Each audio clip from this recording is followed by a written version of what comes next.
자, 계속해서 이제 재산세, 과세 표준, 세율 등에 관한 지문하고요. 문제 보시면서 또 외워보도록 하겠습니다. 그래서 여러분들이 지금 이제 제가 요 진도를 쭉 나간 걸 보시게 되면은 이론 설명드리고 지문 또 확인하고, 그래서 보통 학원에서 한 두 수는 하는 거랑 거의 똑같아요, 효과가.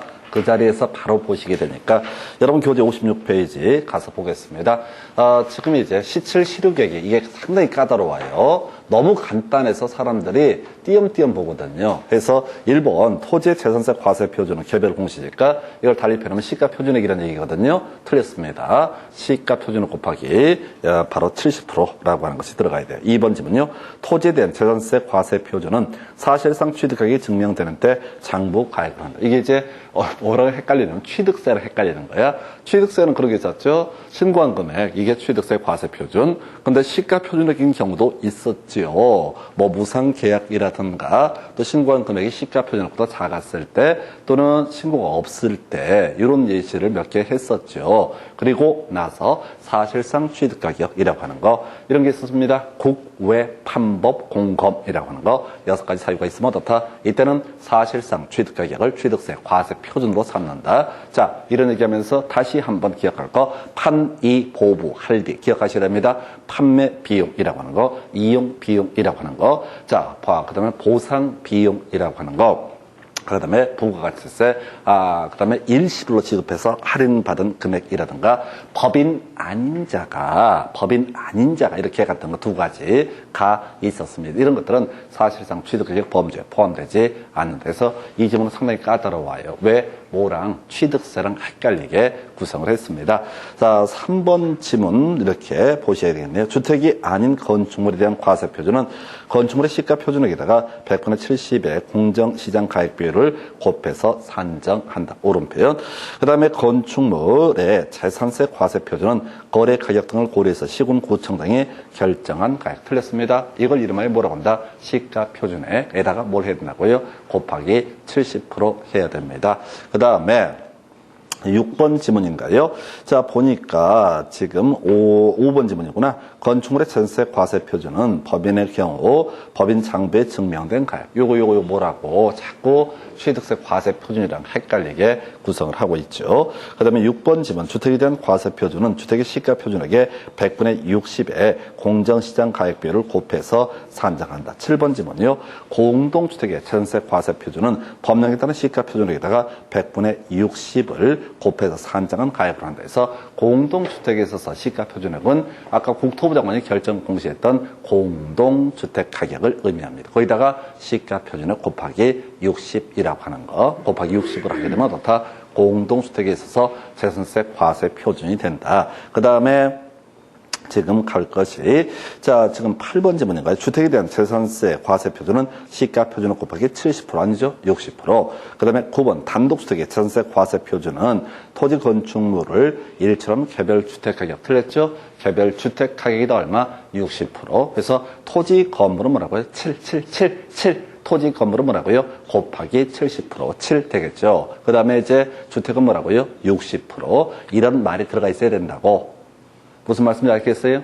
그 문장을 하나하나 디테일에 가지 말고 토지 건물은 얼마? 70%. 그 다음에 주택은 얼마? 주택은 60%. 해서 토건 7, 주6 이렇게 외우십시다. 토지 건물은 끄트머리 뭐가 있어야 돼? 70%가 들어가야 되고, 그 다음에 주택은 뭐라고요? 60. 토건 7, 주6. 토건 7, 주6. 토건 7, 주6. 토건 7, 주6. 이렇게 외우시면 헷갈리잖아요.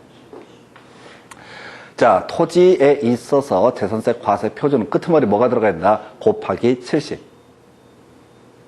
건물에 있어서 재산세 과세 표준은 끄트머리 뭐가 들어가야 된다?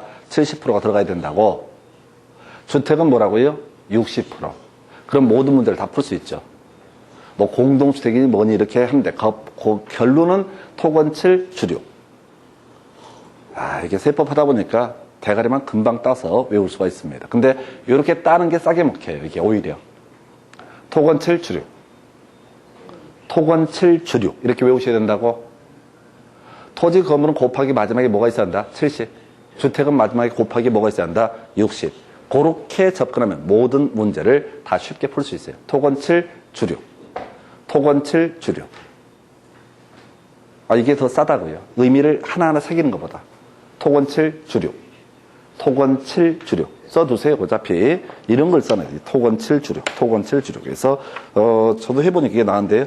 토지, 건물이라고 하는 선 곱하기 얼마? 70%. 그 다음에 주택은 얼마? 곱하기 60%. 그래서, 요렇게 가면 오히려 실수를 줄일 수 있어요.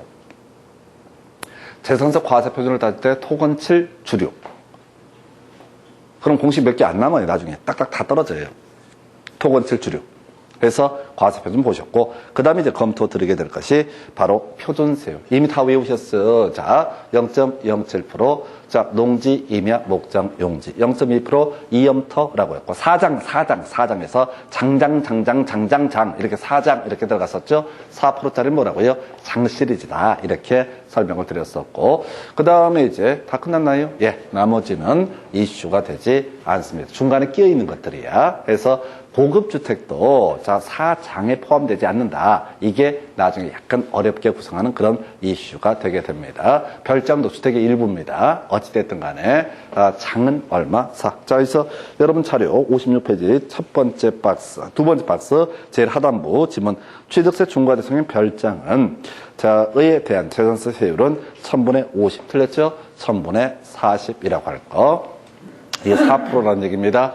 1000분의 40이라는 게 4%라고요. 이 세법은 그런 식이잖아요. 앞에서 자, 원시 취득이다. 그러면 1000분의 28. 우리가 외울 때는 2.8%라고 설명을 드렸지만은 1000분의 이런 식으로 표시를 하고 있습니다. 그래서 1000분의 40 하면 4%라는 개념. 오른쪽에 보니까 교재 57페이지 종합합산 과세 대상 토지에 대한 재산세 세율은 3단계 초과 누진세율, 주택에 대한 재산세 과세 세율은 4단계 초과 누진세율. 답 안 되죠? 답 안 되죠? 중요한 거 아니라고요. 그래서 얘들은 다 사이드야. 자, 그리고 나서 이제 관련 기출 문제 가지고 설명드리겠습니다. 여러분 교재 57페이지에 24, 11번부터 보겠습니다. 지방세법상 재산세 세율이 가장 높은 세율. 뭘 찾아야 돼? 장. 가장 세율 높은 게 뭐라고요? 4% 장. 이렇게 갔었죠? 뭘 읽긴 읽어요. 그냥 사장 이렇게 바로 치고 들어가야 되지. 가장 높은 건 얼마? 사장. 가장 낮은 건 뭐야? 0.07% 농지, 임야, 목장, 용지. 되셨죠? 이건 바로 답이 탁탁 튀어나와 버려야 돼요. 외우면 보람이 있잖아요. 그래야지. 답은 1번. 이렇게 가시고. 2번 문제. 표준세율 중 가장 낮은 것은 이렇게 돼 있죠? 그럼 뭘 찾아야 돼? 농지, 임야, 목장, 용지. 찾아야겠죠? 그잖아요. 문제 구성을 할 때 지금 뭐라고 가장 높은 거 내릴 수 있어요. 근데 이제 중간에 별도합산, 종합합산, 주택 이런 것들이 0.2에서 0.5, 0.1에서 0.4 이거는 이 중간에 있으니까 얘는 가장 높거나 가장 낮을 수가 없다고. 그러면 사장을 찾거나 0.07% 농지, 임야, 목장, 용지를 찾으면 된다고. 출제 기술상 이렇게 내릴 수밖에 없다고요. 그럼 앞으로 문제 구성할 때도 이렇게 나오겠죠. 제일 어려운 문제가 높은 것부터 낮은 것, 낮은 것부터 높은 순서로 연결, 이런 문제가 나올 수가 있다고. 그러면 우리는 가장 높은 건 사장. 0.07% 이게 뭐가 된다? 농지임야, 목장. 이것만 가지고 문제를 풀어가셔야 돼.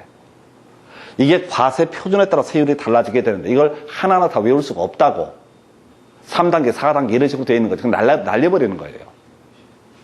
이따 2번 문제 가봐요. 가장 낮은 것은 뭘 찾아야 돼? 답 3번 목장용지 나와 있죠? 목장용지 나와 있죠? 과세 표준을 보면 안 돼. 세율만 물어보고 있어요. 그죠? 근데 이놈의 새끼들이 헷갈리게 하려고 일부러 과세 표준 20억인 목장용지. 그러면 사람들이 어머 20억이니까 세율이 세게 이렇게 생각한다고. 그게 아니라고. 목장용지는 뭐가 돼요? 0.07%. 이거 내용 딱 알게 되면 학원 다니기 싫어집니다. 루틴이 정해져 있으니까. 그래서 지금 보니까 종합합산 과세대상 토지, 별도합산 과세대상 토지, 그 다음에 주택, 그 다음에 분리대 과세대상 공장용지 이런 거 나와 있잖아요. 분리과세 공장용지라면 제가 따로 설명 안 드렸어. 요거 하나만 설명 안 드렸다고 할까? 몰라. 거기 뭐 해설 써 있겠지. 제가 찾아서 써놨어요. 근데 그걸 외우는 게 아니라고. 아까 이렇게만 가자고 그랬잖아요. 0.07%.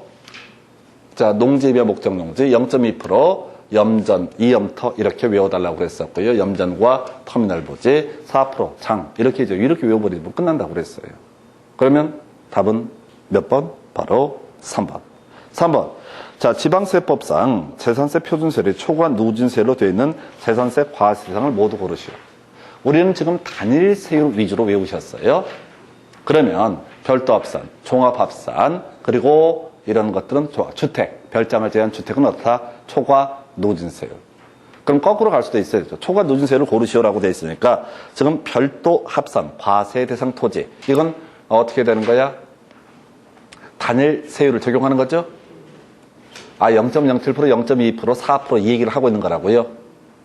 그래서 초과 누진세율 아니죠. 기업번 제거해야 되죠.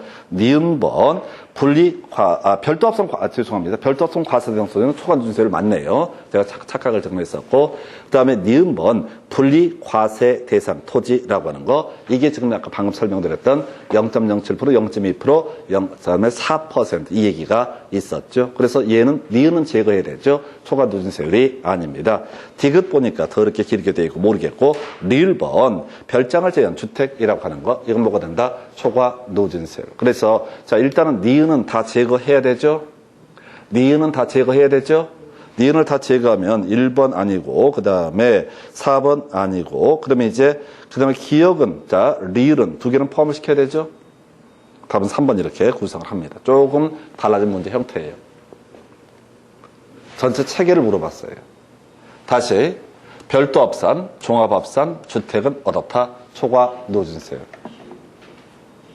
결국 분리과세 대상 토지라고 하는 것. 분리과세 대상 토지만 어떻다? 바로 단일세율. 물론 이제 건축물도 있긴 하지만, 다시 별도 합산 과세 대상 토지, 종합 합산 과세 대상 토지, 그리고 나와서 주택은 어떻다? 초과 누진세율. 몇 단계까지는 물어보지는 않습니다. 아까 나왔어도 답은 되지 않는 주제가 되는 거예요. 자, 이렇게 해서 지금 세율이라고 해서 지금 이 문제가 제일 까다롭게 나왔던 주제가 되겠습니다. 그래서 요렇게. 그럼 다음엔 또 뭐 되겠어요? 자, 당연히 단일 세율을 가지고 출제가 이루어지겠죠. 그리고 제일 어려운 문제는 단일 세율 중에서 높은 것부터 낮은 순서 또는 종합 합산까지 묶어서 내릴 수도 있어요. 종합합산에서 예를 들어서 자, 종합합산 해가지고 과세 표준액이 3억인 종합합산 과세 대상 토지. 그럼 얘는 0.2에서 자, 지금 0.5 사이에 있는 거죠. 중간에 얘가 끼어 들어갈 거라고. 그리고 제일 앞이나 제일 뒤에 가장 높은 세율, 가장 낮은 세율이라고 하는 거, 요걸 위치를 하게 될 겁니다. 그래서 짜깁기 하시는 수밖에 없어요. 그래서 아까 공장부지 관련해서 한번 분리과세 대상 0.2%짜리가 되게 되는 그런 케이스가 되겠습니다. 그래서 자, 하여튼 공장은 일단 공장은 유보 해서 자, 0.07%, 0.2%, 그다음에 4%라고 하는 거, 요렇게 설명을 드렸고요. 세율의 적용 관련해서 다시 갑시다. 분리과세 대상은 자, 토지별로 세율을 적용을 한다. 별도 합산이나 종합 합산은 그 지자체 관할구역 안에 있는 별도 합산끼리 다 뭉치고 종합 합산끼리 다 뭉친다. 그리고 주택은 무조건 하나의 주택별로 어떻다? 재산세 적용, 과세 표준 잡고 세율을 적용한다. 공동 소유하고 있던 토지와 건물의 소유자가 다르든 간에 이때도 어떻다? 주택 단위로 어떻다? 재산세 과세 표준 잡고 거기다 세율을 곱하고 나중에 이제 납세 의무자만 분리가 되는 거죠. 지분에 따라서 예를 들어 재산세를 납부한다라든가 또는 토지 건물의 그 가격에 비례해서 재산세를 낸다. 나중에 납세 의무자 할 때 설명을 또 드리게 될 주제가 되겠습니다.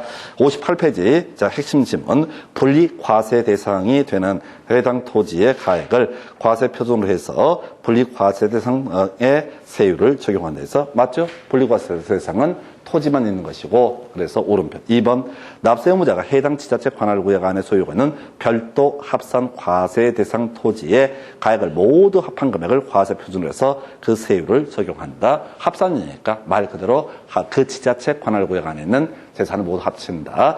세 번째, 납세 의무자가 해당 지자체 관할구역에 소유하고 있는 종합합산 과세 대상 토지의 가액을 모두 합한 금액을 과세 표준으로 해서 종합합산 과세 대상의 세율을 적용을 하게 된다라고 해서 요렇게 설명을 드렸습니다. 내용 큰 의미는 없죠. 그 다음에 여러분 교재 59페이지 첫 번째 박스.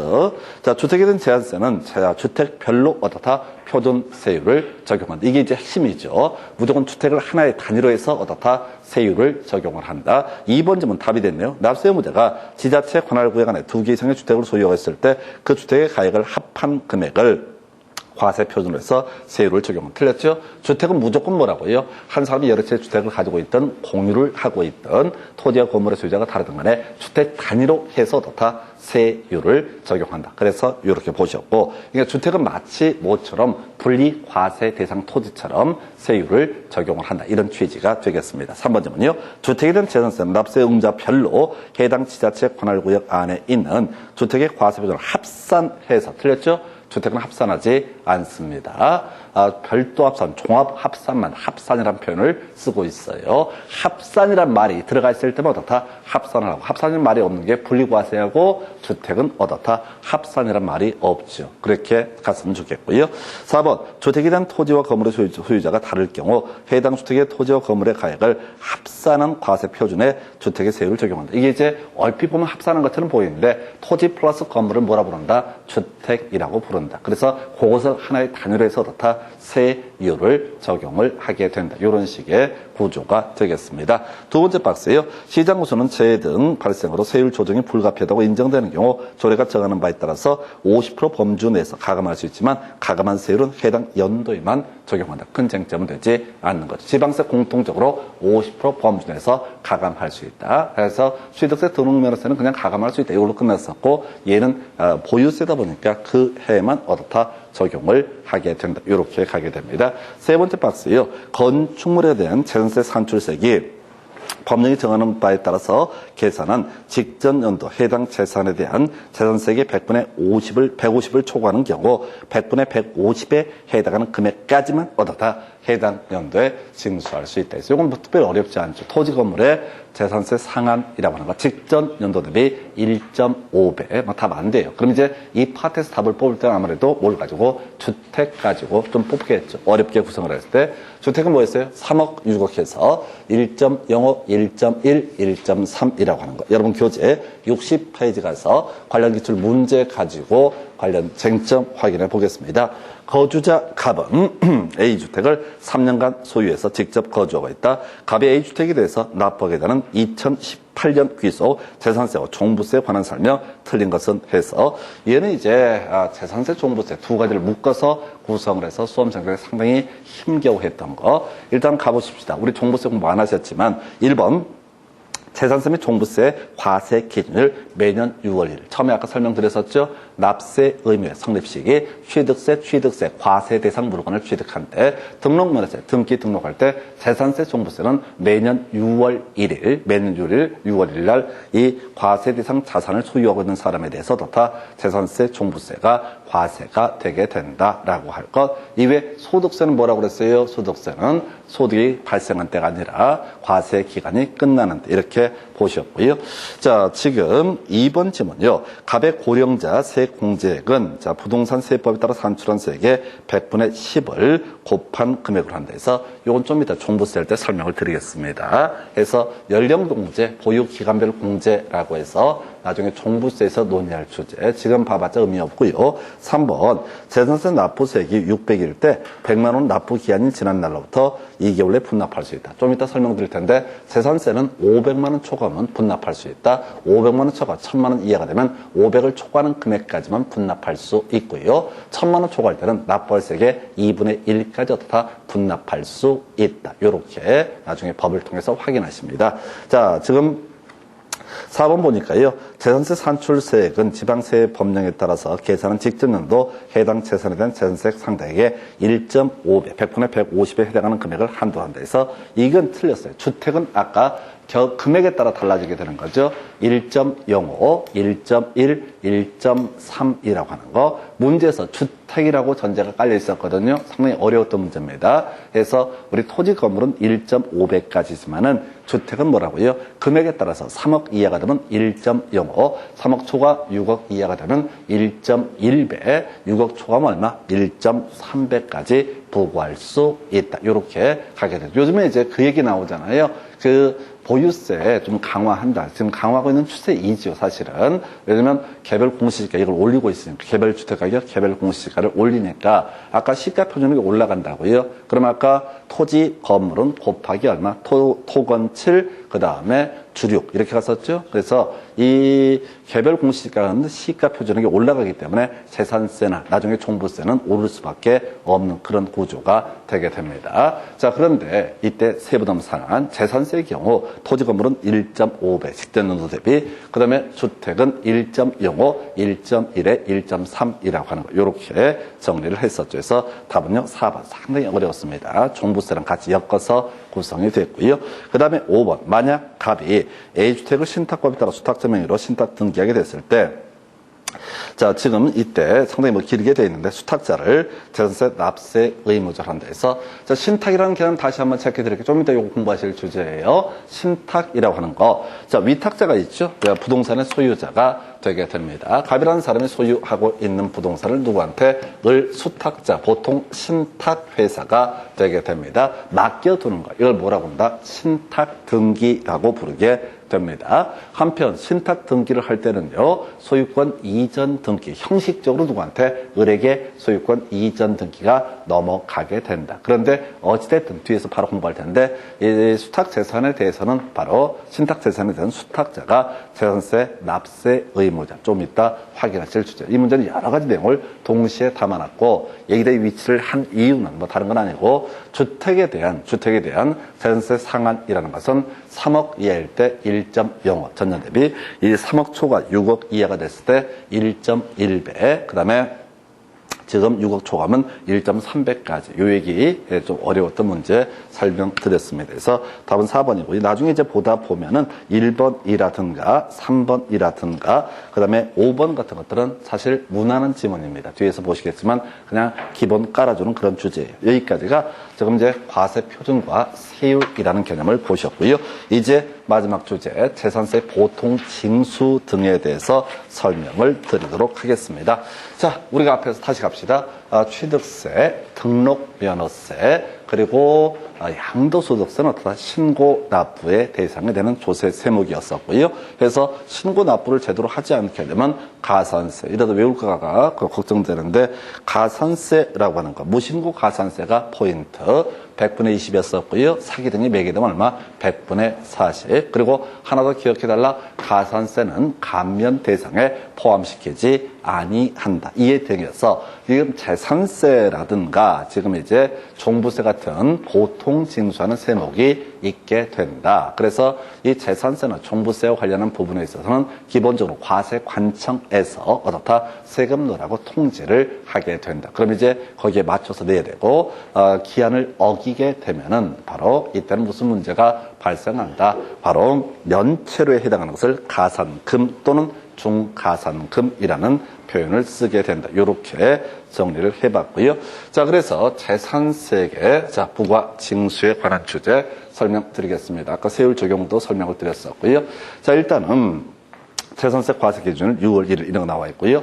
자, 납세 의무자, 요거 상당히 많이 구성이 되죠. 그래서 지금 납세 의무자와 관련한 주제가요, 지금 8년 동안 한 문제, 두 문제, 그 다음에 세 문제, 네 문제 정도가 구성이 됐습니다. 약 2년에 한 문제 출제가 되는 영역이 재산세 납세 의무자라는 주제가 되게 되죠. 그래서 자, 이 재산세 납세 의무자에서 일단은 자, 과세 기준 현재 사실상 소유하고 있는 사람이 어떻다? 납세 의무자. 이게 이제 대원칙이 되겠습니다. 실제 소유, 등기 이런 게 중요한 게 아니라 실제 소유한 사람이 어떻다? 재산세 납세 의무자가 된다. 이미 한번 공부하셨던 주제 있었습니다. 우리 앞에서 공부하실 때요, 재산세 과세 대상이라고 해서 이런 거 무식하게 외웠던 기억이 있습니다. 해서 재산세 과세 객체라고 해서 유약 공제 전대중이라고 하는 거 무슨 얘기하려고 하냐면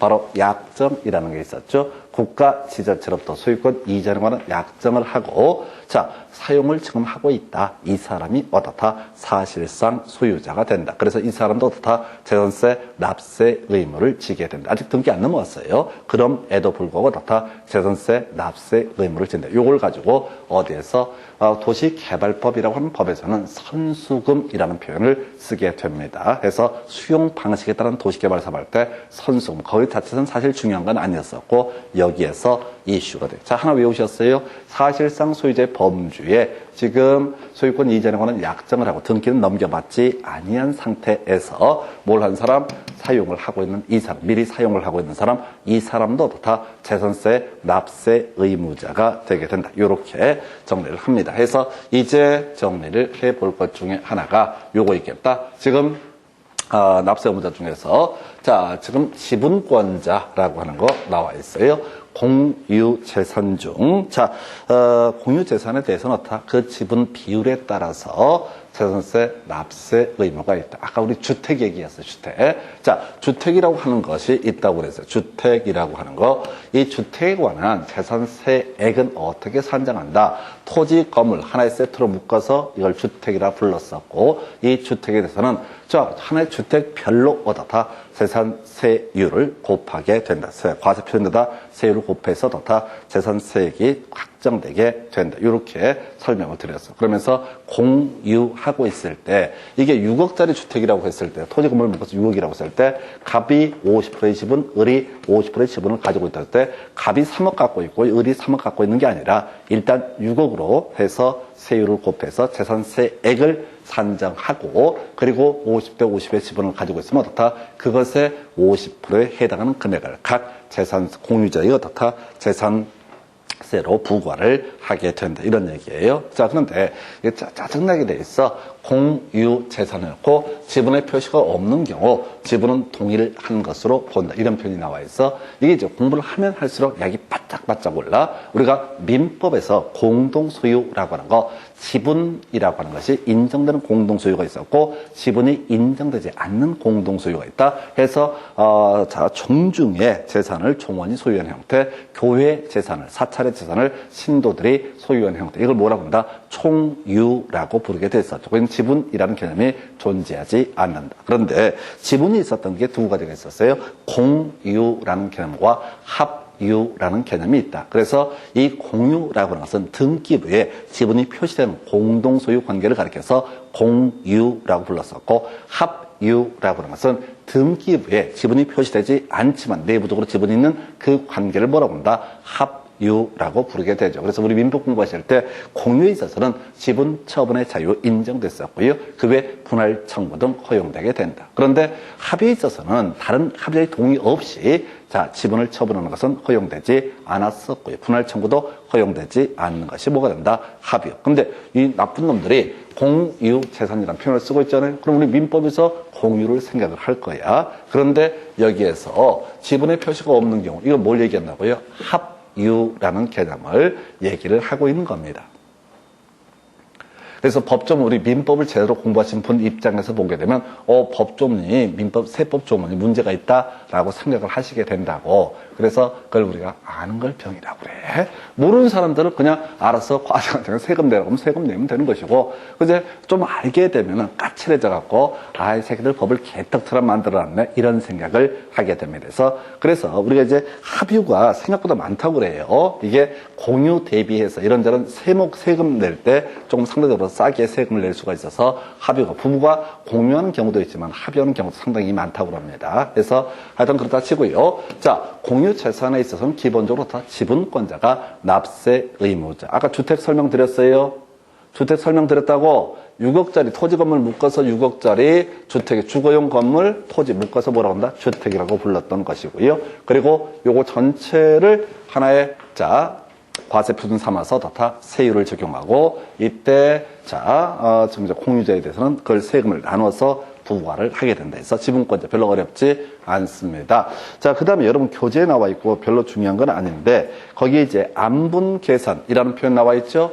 안분 계산은 뭐냐면 아까 토지와 건물의 소유자가 달랐을 때 그때도 어떻게 한다고요? 하나의 주택으로 봐서 하나의 세금을 매기게 된다. 그래서 토지 부분에 해당하는 부분, 만약에 토지 가치가 전체 주택의 60%다. 그러면 토지 소유하고 있는 사람한테 어떻다? 재산세 60%를 부과를 한다. 이런 식의 논리 구조를 뭐란다? 안분 계산. 얘는 거의 잘 안 나와요. 이유는 왜 안 나오겠어요? 얘를 특별히 안 내는 이유가 뭐가 있을까요? 쓱 가봐요. 잘 안 내는 이유가 뭐가 있을까? 길어. 너무 길어. 낼 게 더럽게 많은데 굳이 이걸 내려고 할 필요가 없다는 거야. 근데 우리 앞에서 공부하신 주택. 자, 토지 소유자, 건물 소유자가 다른 주택. 이것도 하나의 주택으로 봐서 세율을 적용해서 재산세액을 결정하고 대신 토지 가액 비율 또는 이제 건물 가액 비율에 해당하는 부분은 어떻다? 재산세로 부과를 한다. 이렇게 되어 있고. 자, 아까 우리 수탁자 있었죠? 수탁자. 아까 문제 통해서 봤던 거잖아요.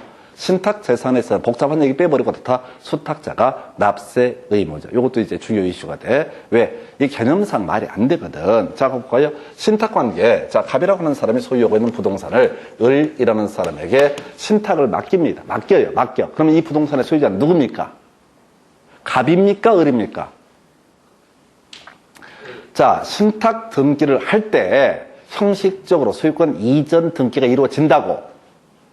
그러니까 신탁이라는 개념이 문제가 되면 X 부동산의 등기부를 보면 갑에서 을로의 소유권 이전 등기 플러스 신탁 등기라는 게 행해진다고요. 등기부를 보면은. 그러면 이 부동산의 소유자는 누구야? 갑이야? 을이야? 한 번만 더 기회를 드리겠습니다. 소유자 갑이야? 을이에요? 어떤 새끼한테 민법을 배웠어요? 갑이라고 그랬잖아요. 갑이라고 그랬잖아요. 선생님 얘기가 길어지면 그건 뭔가 꿀릴 때 하는 얘기예요. 사실은 꼭 그런 게 아니고, 이거 어디서 공부하시냐면, 명의신탁 배제라고 하는 거. 양도담보, 가등기담보, 신탁법상 신탁, 상호 명의신탁, 실제 권리자와 등기 명의이 다름에도 불구하고 그걸 특별히 유효한 것으로 인정, 즉 실명법 적용 배제를 했던 것이 있었죠. 그래서 이때는 신탁 재산에 있어서는 소유자가 누구로 봐야 된다고요? 갑으로 봐야 돼. 그러면 납세 의무자 누구로 봐야 돼? 갑으로 봐야 돼. 갑으로 봐야 돼. 그래서 과거에는 한 5, 6년 전까지만 해도 이때는 누가 위탁자가 납세 의무자다라고 법이 되어 있었어. 위탁자가 납세 의무자. 근데 세금 걷기가 지랄이야. 과세 관청에서 재산세를 부과했을 때 다 생각을 해보십시다. 위탁자한테 과세를 했다 하십시다. 재산세 내십시오. 그러면 경우에 따라 안 낼 수도 있고 낼 수도 있겠죠. 근데 수탁자한테 내라고 했는데 수탁자가 안 낼 가능성이 있을까요?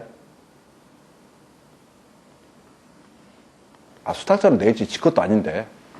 어차피 이 부동산을 통해서 얻게 되는 이익 등을 누구한테? 위탁자라든가 수익자한테 배분을 하게 돼 있다고. 그게 법인이고 신탁회사 법인이니까 알아서 세금 잘 낸다고. 굳이 뭐 이걸 띵가먹을 생각도 없다고. 왜? 그만큼 어떻다고 위탁자나 수익자한테 배분되는 이익이 작아지게 되는 거니까. 지돈 아니니까 세금 잘 내. 그래서 세법에서 바꿔버렸다고. 원래는 위탁자가 소유자니까 위탁자는 다 납세의무자로 삼아야지 논리체계가 맞습니다. 근데 위탁자는 뭐 편제를 받았네, 못 받았네, 어쩌고 저쩌고 복잡스러워. 그래서 수탁자를 납세의무자. 그래서 이 중요 출제 포인트 중에 하나. 법이 개정이 돼서 이슈. 법이 개정이 된 말 좀 그런데 벌써 6, 7년 됐습니다. 하여튼 그러다 치고. 자, 공부상 소유자라고 하는 거. 자, 이게 뭐냐면, 제일 중요한 게 이거다. 알 수 없는데. 그래서 오늘 이제 대가리 따서 외울 거. 오늘 대가리 몇 개 따셨다. 첫 번째, 아까 뭐가 있었죠? 유료라고 하는 거 있었죠? 그 다음에 또 뭐가 있었지? 약정이라고 하는 거 있었죠? 그 다음에 뭐가 있었죠? 공지. 그 다음에 뭐가 있었죠? 제방. 특정인 사용은 제방. 유약공제. 전답, 과수원, 대지. 그 다음에 또 하나 대지 있었죠? 그 다음에 사치성재산. 취득세 중과대상재산. 이런 유약공제, 전대중. 공식을 먼저 외우고 있어야 돼요. 이게 줄줄 안 나오더라도 공식을 외우고 있으면 객관식 문제를 풀어갈 때는 대강 세팅을 할 수 있다고. 유약공제, 전대중. 이런 얘기 하면서, 자, 대가리다 소유물 주겠다. 그 다음에 아까, 자, 토지, 건물, 자, 6, 그 다음에 7, 토건 7, 그 다음에 주택은 얼마? 6, 토건 7, 주륙 해서, 자, 우리가 과세 표준 얘기 이렇게 외우자고 그랬어요. 그리고 이제 이 납세 의무자에서 나머지는 뭐 그러다 치고 알, 공, 확 확인할 수 없는 경우 어떻다? 자, 사용자라고 해서 이 두 개를 외우고 알공, 확사 이렇게 무척하게 외우는 게 빨라요.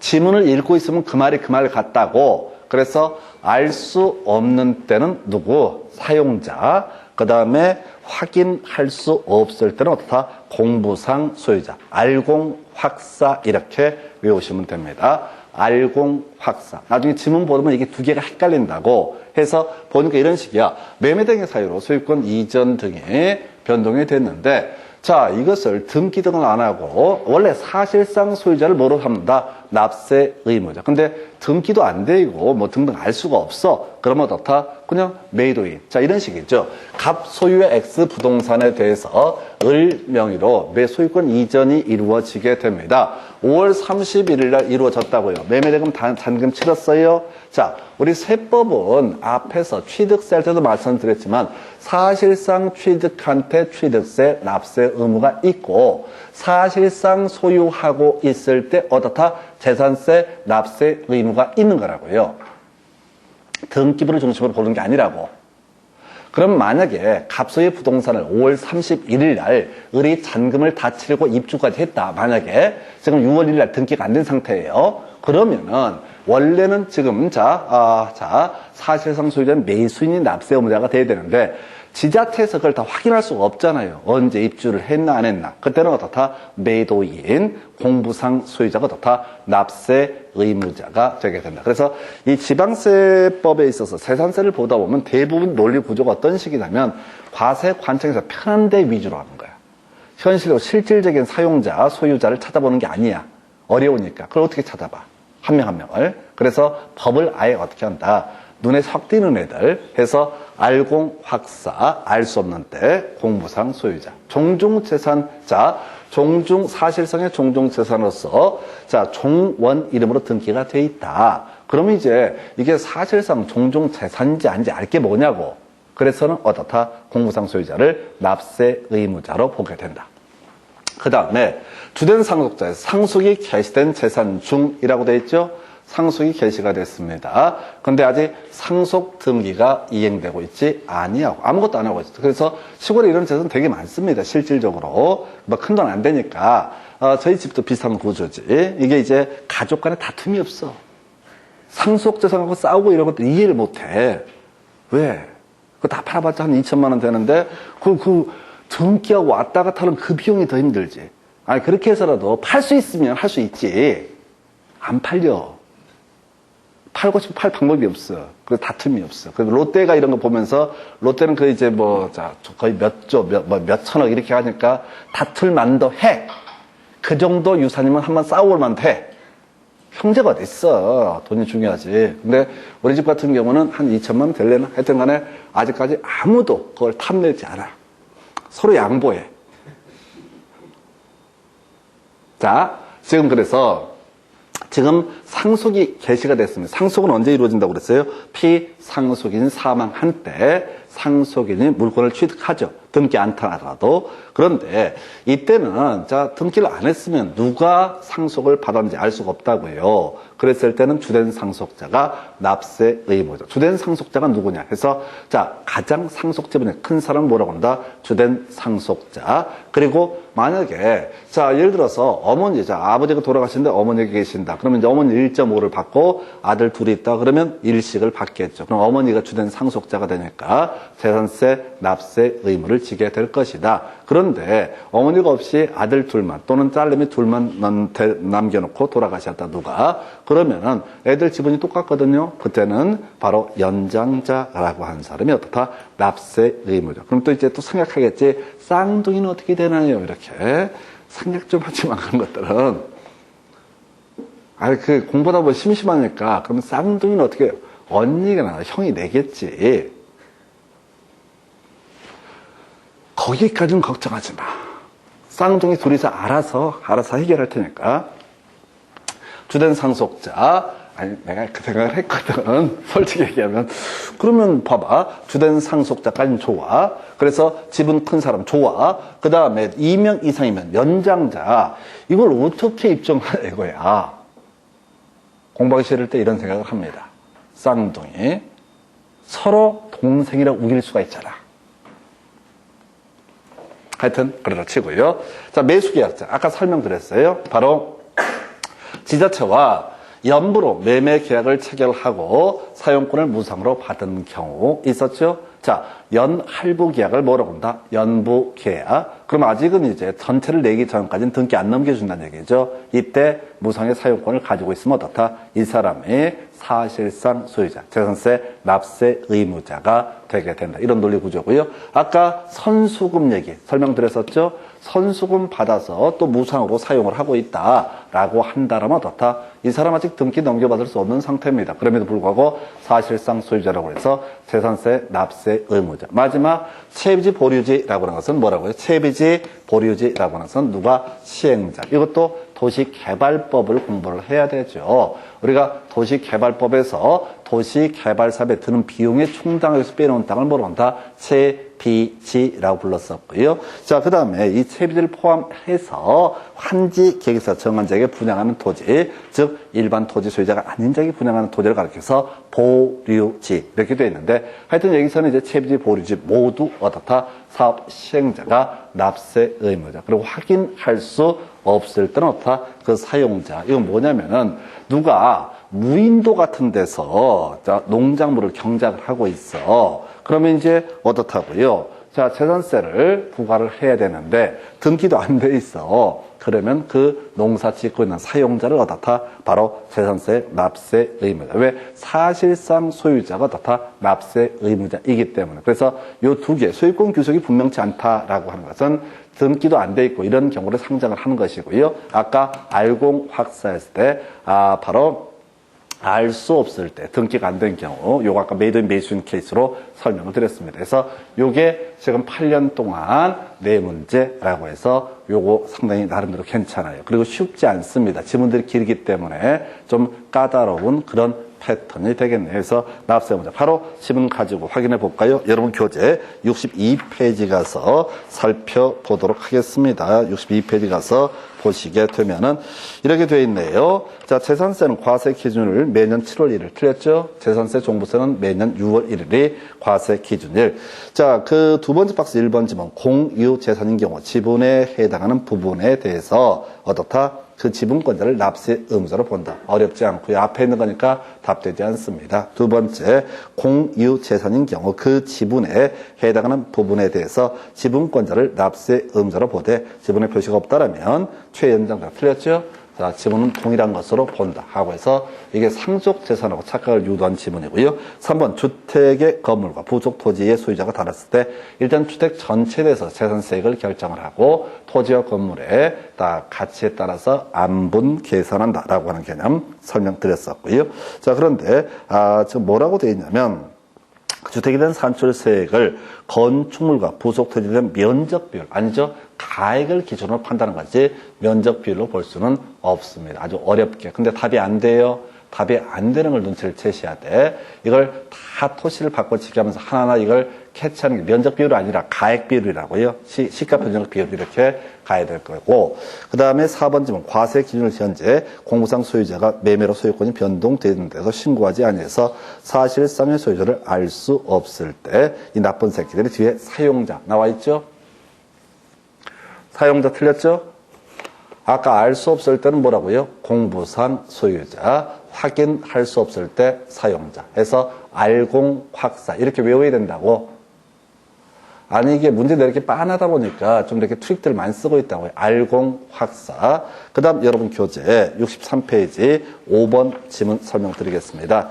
자, 자, 공부상 개인 등의 명의로 등재되어 있는 사실상의 종중재산에 대해서 종중소임을 신고하지 않았을 때 이때는 공부상 소유자를 납세 의무자, 어렵지 않고요. 이게 사실상의 종중재산인지 지자체에서 알 수가 없다. 그래서 공부상 소유자. 6번 공부상 개인 등의 명의로 등재되어 있는 사실상의 종중재산으로서 종중소임을 따로 신고하지 않았을 때 그 종중을 납세 의무자. 그럼 종중인지 아닌지 알 수가 없잖아요. 그래서 틀리게 구성이 됐고요. 7번 상속이 개시된 재산으로서 상속등기가 이행되지 않냐고 사실상의 소유자를 신고하지 아니하였을 때는 공동상속인 각자가 받거나 받았을 재산에 대해서 납부금을 진다 해서 아까 주된 상속자의 의미라고 하는 것은 상속 지분이 가장 큰 사람, 그리고 하나 더 기억을 해야 될 게 지분이 똑같다면 연장자, 여기까지 해서 상속 관련 답을 뽑았네요. 8번 지자체와 재산세 과세 대상 재산을 연부로 매매 계약을 체결하고 그 재산의 사용권을 무상으로 받은 사람은 그 매수 계약자가 납세 의무자가 되게 된다 해서 사용하고 있는 매수 계약자. 그 다음에 9번 자 국가의 재산세 과세 대상 재산을 연부로 매수 계약을 체결하고 그 재산의 사용권을 무상으로 받은 경우 매도 계약자 아니죠? 매수 계약자. 말장난하고 있습니다. 10번 재산세 과세 기준을 현재 소유권의 귀속이 분명치 않아서 사실상의 소유자를 확인할 수 없을 때 이때 뭐라고요? 사용자가 납세 의무자. 알공 확사죠? 알 수 없을 때 공부상 소유자, 확인할 수 없을 때 누가 사용자가 납세 의무자가 되게 된다. 이렇게 설명을 드렸고요. 11번 소유권의 귀속이 분명치 아니해서 사실상의 소유자를 확인할 수 없는 경우 그 사용자가 납부할 의무가 있다 해서 오른편 되겠고요. 바로 관련 기출 문제 가볼까요? 자, 보니까 여러분 교재 63페이지 25에 나왔던 문제 분석해 보겠습니다. 1번 문제예요. 재산세 납세 의무자. 틀린 것은 상속이 개시된 재산. 그럼 이제 뭘 찾아야 돼? 주된 상속자. 주된 상속자의 의미가 상속 지분이 가장 큰 사람. 상속 지분이 동일했을 때는 연장자라고 하는 거에서 1번 맞게 구성했고요. 2번 신탁법도 뭐라고요? 수탁자. 요걸 이제 답으로 구성을 했죠. 그래서 신탁 재산에서는 자 어떤 과세 관청에서 행정편으로 해서 수탁자가 납세 의무자. 3번 국가가 선수금해서 뒤에 사용권을 무상으로 받은 사람. 4번 자 환지계획 나와 있나요? 그러면 사업 시행자라고 하는 거. 환지계획 뜨게 되면 어떻다? 사업 시행자. 환지계획에서 체입지 보류되는 누가 사업 시행자라고 넘어가서 5번 자 공부상 소유자가 매매 등의 사유로 인해서 자 거기 사실상의 소유자를 알 수 없을 때 알공 들어가야 되죠. 알 수 없을 때 뭐가 된다? 공부상 소유자 이렇게 가야겠고요. 2번 문제예요. 지방세법상 2015년 재산세 과세 기준 현재 납세 의무자가 아닌 것을 모두 고른 거. 나름 어렵게 나왔던 문제 패턴 사례형처럼 구성을 했어요. 자, 기억번 5월 31일 재산세 과세 대상 재산의 매매 잔금을 수령하고 소유권 이전 등기를 한 매도인. 이 사람은 납세 의무 없는 거죠. 6월 1일 현재 소유자가 납세 의무자니까. 그죠? 세법이 이런 부분이 좀 까다로워요. 약간 사례형. 그래서 세법은 지금 쭉 공부하면서 공법도 알아야 돼. 민법도 알아야 돼. 하여튼 온갖 잡법이 다 섞여 있는 게 세법이에요. 자, 니은 공유물 분할 등기가 이루어지지 않은 공유토지 지분권. 이 사람은 납세 의무자죠. 아, 공유물에 있어서 공유 지분권자, 납세 의무자. 기억은 아니었고, 니은은 납세 의무자. 디귿번, 자, 끄트머리 위탁자, 납세 의무자. 아니죠? 수탁자가 납세 의무자. 리을번, 자, 재개발 사업 시행 어쩌고 저쩌고 해가지고, 자, 종전 토지 소유자. 아니죠? 환지계획 나오면 어떻다? 사업 시행자가 납세 의무자. 그래서 납세 의무자는 하나밖에 없나요? 니은번 하나가 납세 의무자고, 납세 의무자가 아닌 걸 고르시니까 기억, 디귿, 리을에서 답은 4번으로 구성을 하게 됩니다. 이 정도가 납세 의무자라는 주제가 되게 될 것이고요. 자, 그 다음에 이제 여러분 교재 64페이지, 옆에 이제 납세지, 그 지자체장, 자, 우리 지방세는 뭐라고요? 지자체가 납세지가, 자, 그 부동산의 소재고는 지자체가 납세지가 되게 된다. 그래서 지자체장이 어떻다? 재산세를 부과를 하게 될 것이다. 현황 부과라는 말이 나와 있죠. 사실상 현황에서 우리 등록 면허세 할 때도 한번 이슈가 됐던 지문이고요. 기본적으로 세금이라고 하는 것은 사실상 현황을 기준으로 봐야 되는데 사실상 현황 등을 알 수 없을 때는 어떻게 한다? 공부상 현황에 따르게 될 것이다. 그래서 어디나 마찬가지입니다. 나중에 양도소득세 이런 것들도 세금은 기본적으로 뭐라고요? 사실상 현황을 기준으로 판단해야 되는 게 원칙이죠. 그런데 담당 공무원들이 다 알 수 없다는 거지. 그래서 그냥 공부상 현황으로 부과를 할 테고 어떤 사람이 공부상 현황과 사실상 현황이 다르다라고 하는 걸 입증해 보이게 되면 그걸 바꿔서 이제 경정해서 바로 재산세를 다시 부과를 하면 되는 사안이다. 이렇게 해석을 합니다. 그래서 옆에 지문 보니까 이렇게 나와 있어요. 재산세 과세 대상 물건이 공부상 등재 현황과 사실상의 현황이 다른 경우 공부상 등재 현황에 따라서 재산세 부과한다. 틀리게 나왔어요. 그런데 이게 이제 지금 처음 나왔던 30회 때 처음 나왔던 지문인데 별로 중요치 않은 지문. 그래서 이게 뭔 얘기를 하려고 하냐면 지금 우리가 공부를 해가는 과정에서 외운 몇 가지가 있습니다. 그거 계속 단순화 시켜야 돼요. 그리고 시험 지문에 생전 듣도 보도 못한 지문들이 나왔을 때 가능하면 찍을 때도 좀 많이 본 것들, 반복했던 것들 찾아보시는 지혜가 필요해요. 왜? 어차피 우리가 중요 데이터로 공부를 지금 하고 있거든요. 중요한 건 계속 지문까지 분석을 하고 있고 별로 중요하지 않으면 반복 횟수가 작아요. 그러면 이제 기억나는 것들도 마찬가지 구조로 보셔야 됩니다. 그래서 잠시 끊었다가 재산세 보통 징수 끊어서 가겠습니다.